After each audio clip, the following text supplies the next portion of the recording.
Most people think Jennifer Aniston keeps that old, slightly noisy 1994 fridge because she's quirky or sentimental or because it just fits the kitchen.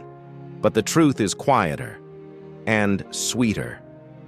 Back in 1994, before Friends exploded, before magazine covers and red carpets, Jen lived in a tiny apartment with a mismatched couch, a wobbly coffee table, and that fridge, a hand-me-down from a neighbor who was moving out. She couldn't afford a new one, but she didn't care.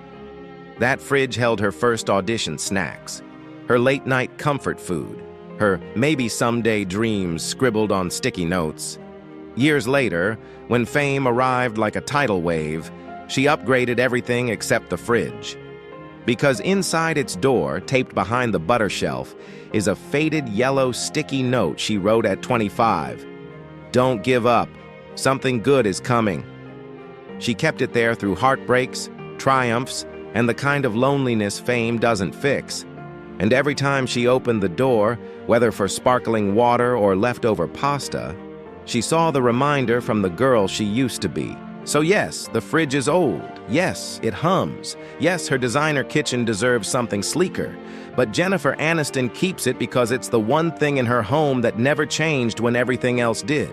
It's not an appliance. It's a time capsule, a promise she made to herself and kept. And if you enjoyed this story, or if you love emotional stories about the people behind the fame, I would love for you to join this channel.